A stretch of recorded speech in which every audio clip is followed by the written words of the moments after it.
திருச்செந்தூர் கடற்கரையில் கரை ஒதுங்கிய சிலையால் கடந்த 6 மாதங்களாக அங்கு ஏற்பட்டுள்ள திடீர் மாற்றம் பக்தர்களை மகிழ்ச்சியில் ஆழ்த்தியுள்ளது.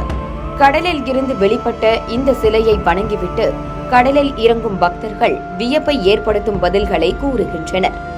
கவனம் ஈர்க்கும் இந்த சிலையின் பின்னணி என்ன, திருச்செந்தூரில் நடப்பது என்ன என்பதை விரிவாக பார்க்கலாம். முருகனின் அறுபடை வீடுகளில் 2ஆம் படை வீடாக விளங்கும் திருச்செந்தூரில் மற்ற இடங்களில் இல்லாத சிறப்பாக கடற்கரையில் சன்னதி அமைந்திருக்கிறது. இங்கு வரும் பக்தர்கள் கடலில் புனித நீராடிவிட்டு நேராக முருகப்பெருமானிடம் சென்று மனமுருகி வேண்டுவர். மிகவும் பிரசித்தி பெற்ற இந்த கோவிலில் தினந்தோறும் ஏராளமான பக்தர்கள் வருகை தருகிறார்கள்.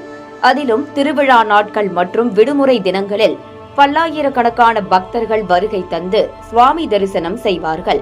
கடந்த 6 மாத காலமாக திருச்செந்தூர் கோவில் முன்புள்ள கடற்கரையில் கடல் சீற்றம் அதிகரித்து காணப்பட்ட நிலையில் கடலில் இருந்து சிலைகள் கரை ஒதுங்கின, கல்வெட்டுகளும் கிடைத்தன.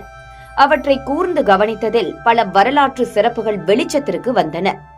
இந்த நிலையில்தான் 6 மாதங்களுக்கு முன்பாக கரை ஒதுங்கிய விசித்திர சிலை ஒன்று இன்னமும் கடற்கரையிலேயே நிற்கிறது.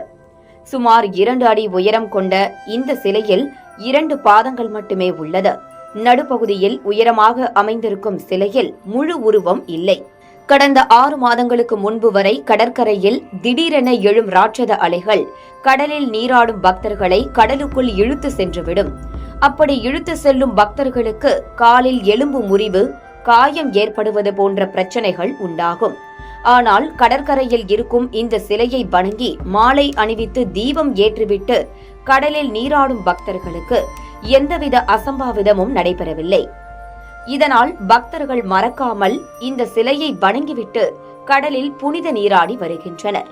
இந்த சிலை குறித்த பக்தர்கள் நெகிழ்ச்சி தெரிவிக்கும் அதே நேரத்தில் விசித்திர சிலை வெளிப்பட்ட பிறகு கடந்த 6 மாத காலமாக கடற்கரையில் கடல் சீற்றத்தால் யாருக்கும் காலில் எலும்பு முறிவு ஏற்படாததும் தெரியவந்துள்ளது. தங்களை பாதுகாக்கும் இந்த சிலையை வணங்கும் பக்தர்கள் அதனை கடல் சாமி என்று அழைக்கின்றனர். திருச்செந்தூர் கடற்கரையில் அவ்வப்போது சிலைகள் கரை ஒதுங்கும் என்றாலும் பாதங்களை கொண்ட இந்த சிலை அப்பகுதியில் பேசு பொருளாக மாறியுள்ளது.